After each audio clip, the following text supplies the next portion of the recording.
안녕하세요. 현실주의자입니다. 오늘은 국제유가에 대해서 좀 알아보려고 합니다. 이런 질문이 굉장히 많이 들어오더라고요. 크게 두 질문입니다. 국제유가는 어떻게 될 것 같나요? 달러는 어떻게 될 것 같나요? 그 다음에 세 번째가 금은 어떻게 될 것 같나요? 이런 질문을 하시더라고요. 그래서 간단히 좀 요약해 드리겠습니다.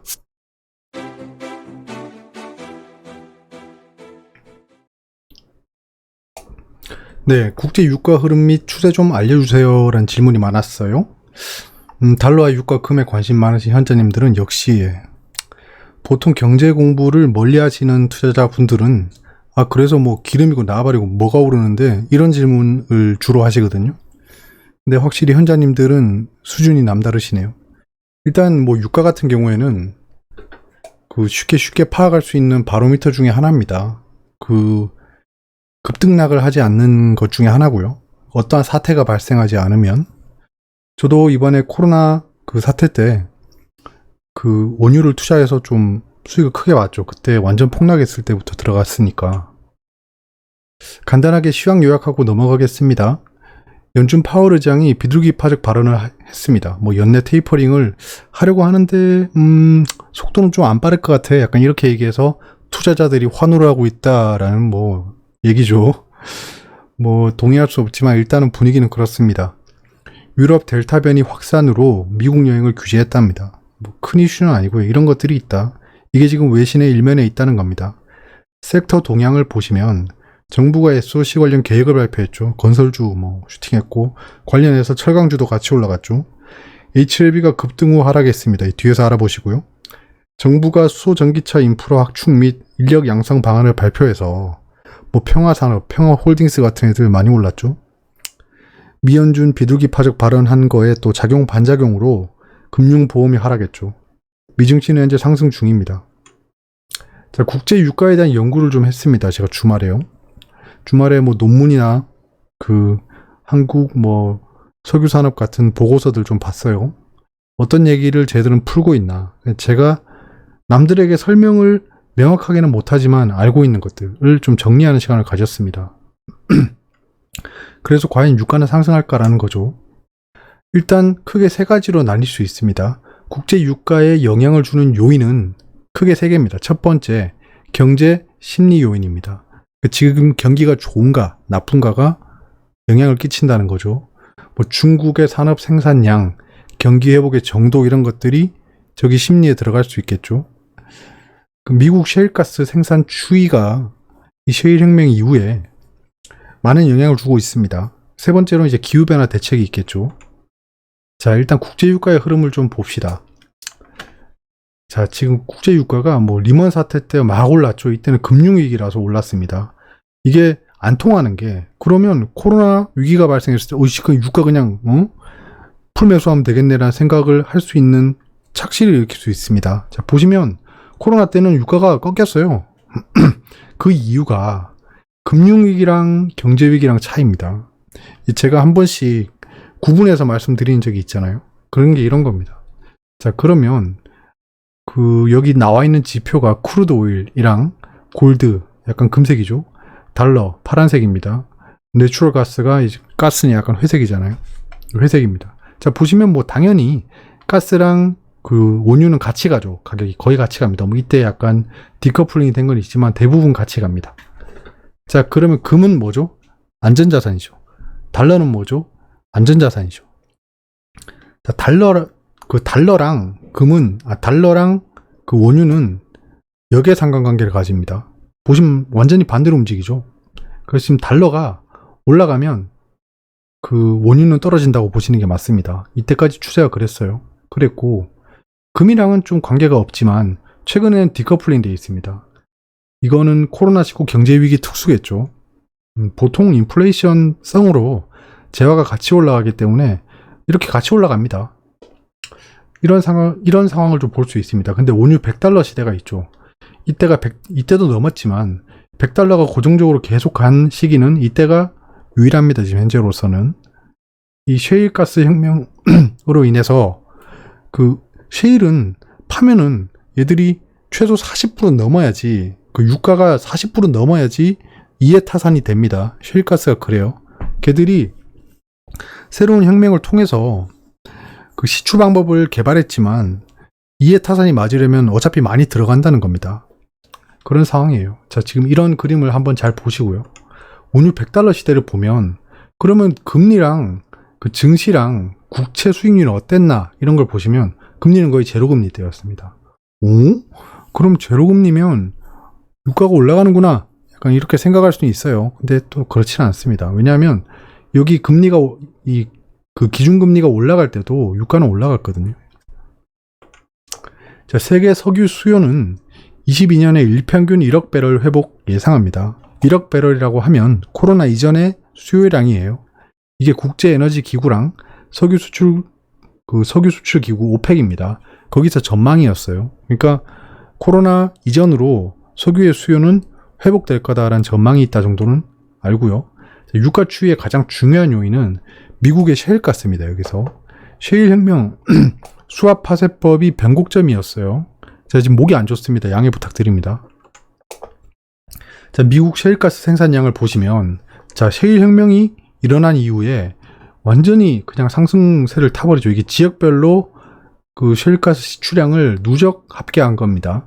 그 셰일가스의 생산량은 지속 상승하고 있다는 겁니다. 이게 좀 보이고요.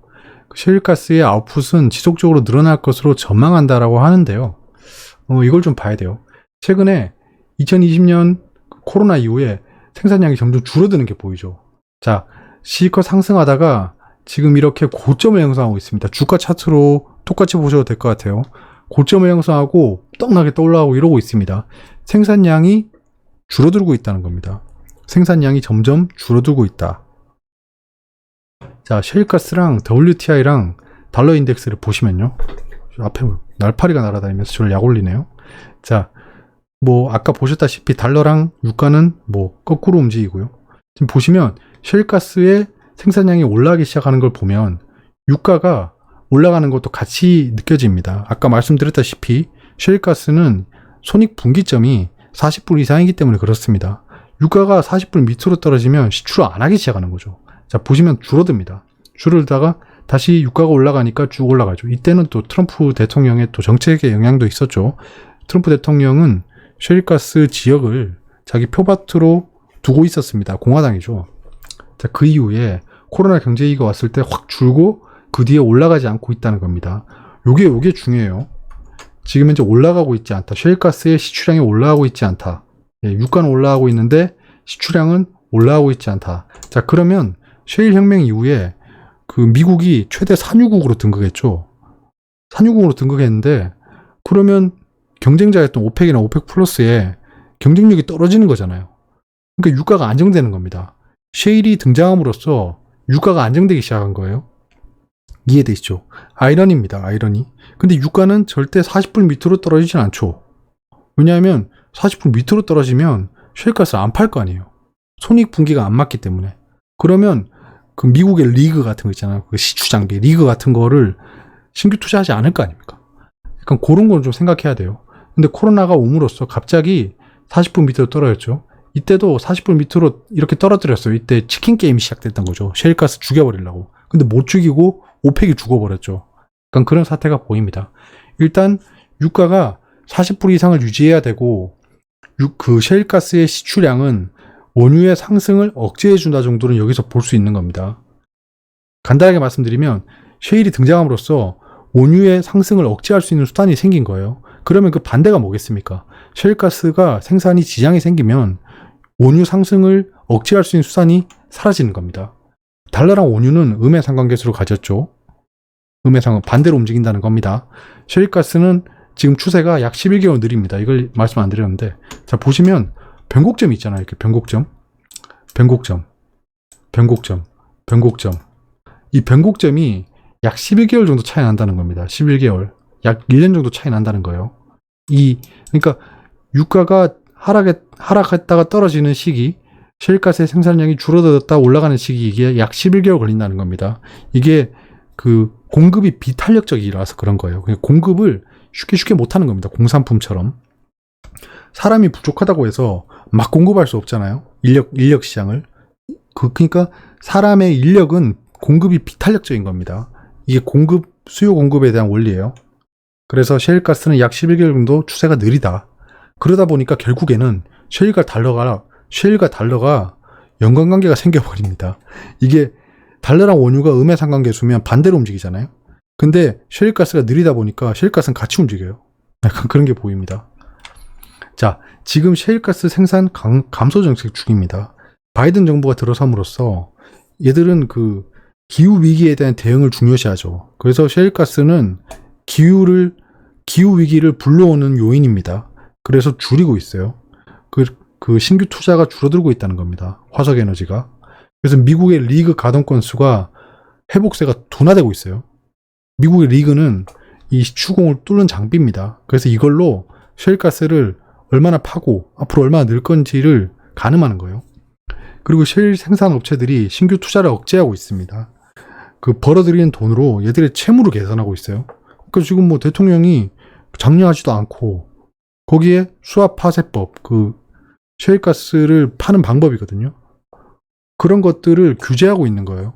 그래서 셰일이 점점 늘어나는 게 억제되고 있다라는 겁니다. 그러면 결국 중동의 의존도가 상승하겠죠. 왜냐하면 원유를 상승시킬 수단이 지금 사라지고 있는 거잖아요. 원유의 상승을 억제시킬 수단이 사라지고 있는 겁니다. 그러면 결국 원유는 중동에 대한 의존도가 상승할 겁니다. 그럼 지정학적 리스크에 노출된 중동이죠. 그럼 지정학적 리스크가 발생하면 그대로 유가가 타격을 받을 수 있다는 겁니다. 공급이 잘 안 되겠다.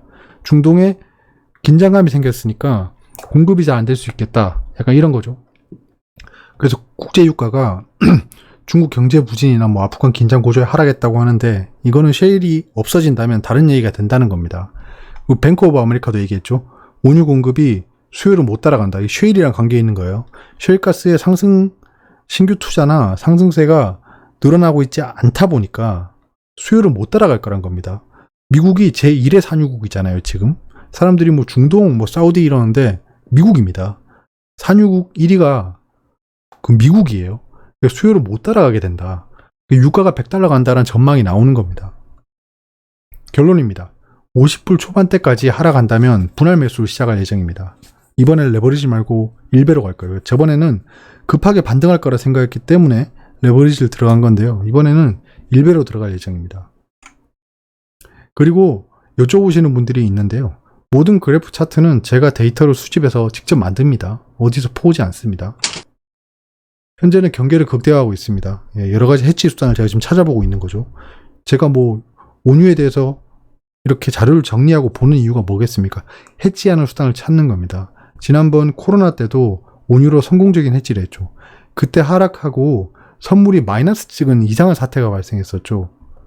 그때도 사람들이 야, 이거 원유 왜 사냐 이렇게 얘기했잖아요, 저한테. 근데 저는 확신이 있었습니다. 이런 그 패러다임을 알고 있는 거예요. 자, 오늘 KH 바텍을 단기 트레이딩 했습니다. KH 바텍 여러분 아시죠? 폴더블 관련주입니다. 제가 선을 그어놓고 보고 있던 이 라인이 있는데 뚫어 올렸을 때부터 관종해놓고 봤습니다. 관종해놓고 보다가 오늘 그냥 단기 트레이딩 잠깐 했어요.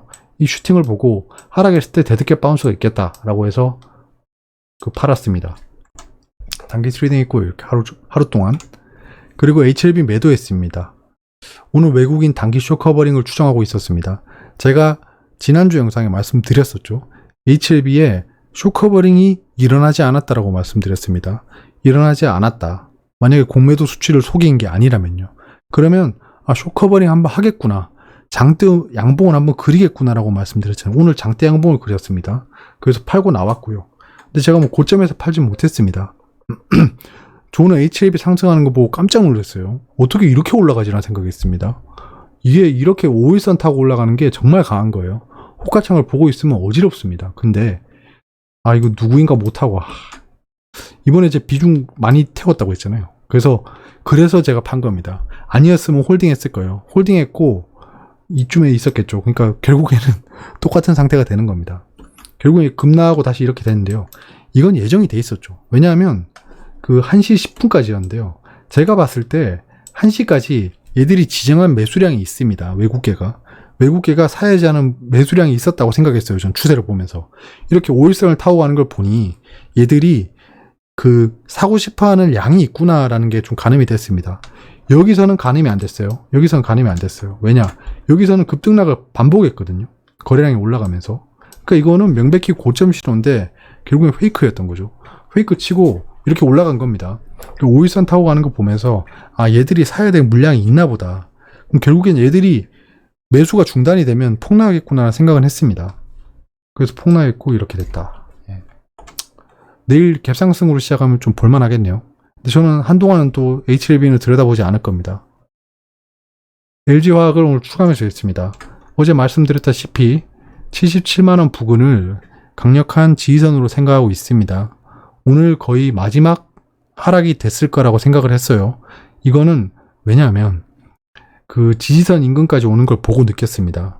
그러면 파는 애들이 뭐 팔 거면 시원하게 그냥 팔던가 아니면 여기서 이렇게 꼬시면서 여기 넘기고 다시 떨어뜨리던가 그렇게 할 건데 그러지 않고 지지선 인근에서 77만 원을 깰 거야 라는 흐름을 계속 보여주고 있더라고요. 이거는 심리적인 투자 방법을 말씀드리는 겁니다. 왜냐하면 가지고 있는 사람들이 겁을 먹을 거 아닙니까? 그럼 왜 이거 뭐 희망 고문도 아니고 왜 겁을 주는 거죠? 되게 웃기잖아요. 호가에 그렇게 많이 걸어놓고 77만 원에 인근까지 가서 막 뭉텅이 물량 툭툭 던지면서 야 이제 곧 폭락할 거야 약간 이런 심리를 주는 이유가 뭘까요? 지금 지지선이잖아요. 지지선까지 오면 그런 일이 많이 발생합니다. 그래서 저는 이 지지선 인근에서 좀 단기 물량들을 털어내기 위해서 움직임을 보이고 있다. LG화학이 개인 투자자가 좌지우지한다는 생각은 아무도 하지 않으시겠죠. 분명히 외국인 기관이 좌지우지하는 종목일 겁니다. 이건 이렇게 큰 종목이고 한 주의 단가가 높은 종목들은 개인이 컨트롤할 수가 없습니다. 외국인 기관이 보유량이 많고 특히 외국인이 많죠. 얘들이 팔건 사건 어떻게든 할 건데 여러분들이 먹기 좋게 갖다 주지 않을 겁니다. 그런 거를 생각하면서 그러니까 작전 세력이 있다라는 가정이 있는 거죠. 그 작전이 뭐 나쁜 작전이 아니겠죠. 뭐 걔들도 다시 작전을 세울 거 아닙니까? 그런 관점에서 77만 원은 강력한 지지선이고 여길 깨고 내려가서 하락 캔들이 크게 나오면 나중에 복구하기 힘들 겁니다. 얘들도. 여기서 너무 많은 매물대가 생겨버리면 얘들이 이걸 뚫고 내려가서 다시 올리려고 할 때 여기가 저항선이 될 거 아닙니까? 그럼 얘들도 쓸데없이 돈을 써야 된다는 거예요. 만약에 LG화학을 이렇게 날려보낼 생각이다라고 하면 물량을 회수하기 위해서 이렇게 떨어뜨릴 수 있겠죠. 근데 이런 큰 종목에 그런 게 해당하진 않겠죠. 그래서 리콜 이슈로 이 지지선을 깨고 내려가는 건 과하지 않나라는 가설에 접근한 겁니다. 만약에 이걸 깨고 내려가서 지속 하락한다면 데드캣 바운스 보일 때 나와야겠죠. 마니커를 매도 처리했습니다. 얼마 전에 마니커가 감자랑 주주배정 유상증자 공시가 떴죠. 그때 정말 아차했습니다. 이거는 투자 실패예요. 확실히. 매매 마커가 여기까지 찍혀있지만 저 여기서부터 계속 샀습니다. 이렇게 계속 샀죠. 계속 사서 평단가를 이 정도 유지하고 있었는데요. 그래서 그 얼마 전에도 매수를 좀 했었는데 얘는 조금씩 사는 애거든요. 조금씩 사면서 테마 한번 받을 때 슈팅에 나오려고 했어요. 여기서 못 나온 게 약간 에러였죠. 에러였고 이 아프리카 돼지열병이나 테마를 받고 상승하는 걸 좀 기다렸습니다. 근데 그렇게 받지 못하고 결국엔 감자랑 주주배정 유상증자가 떴죠. 이거는 나중에 슈팅 나오더라도 제게 아닙니다. 이거는 제가 아니에요. 저는 재무제표가 안 좋은 종목은 웬만하면 투자하지 않습니다. 바이오 말고는요.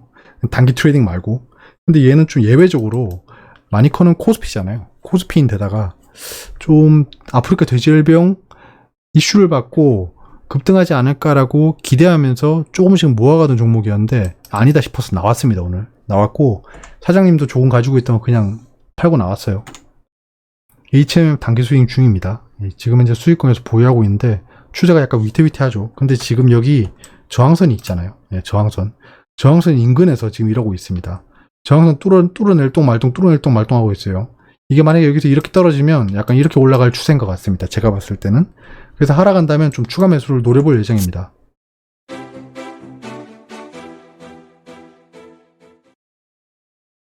자, 이제 미증시 상승 중이고요. 그 와중에 한국 지수는 떨어지고 있습니다. 한국 지수는 떨어지고 있어요. 이거는 원달러랑 좀 연관이 있습니다. 오늘 뭐 우리 증시가 그렇게 강하지도 않았고요. 그렇게 보여지고 내일은 좀 시초가가 안 좋을 수도 있습니다. 참고하시고요. 유가는 68불인데요. 50불대로 떨어지면 전 아까 말씀드렸다시피 투자할 예정입니다. 예. 이 달러, 원유를 투자한다고 하면 달러는 투자하지 않겠죠, 제가. 아까 둘이 역으로 움직이는 거 보셨잖아요. 자, 궁금한 게 있으면 댓글로 말씀해 주세요. 제가 지금 해야 될 게 있는데, 내일 마감인 이벤트가 하나 있거든요. 그래서 그걸 좀 해야 됩니다. 그 와중에 좀 방송을 찍으려니까 빠듯하긴 하네요. 그래도 주말 동안 한번 알아봤던 거를 공유 드리려고 오늘 좀 코너를 마련해 봤습니다.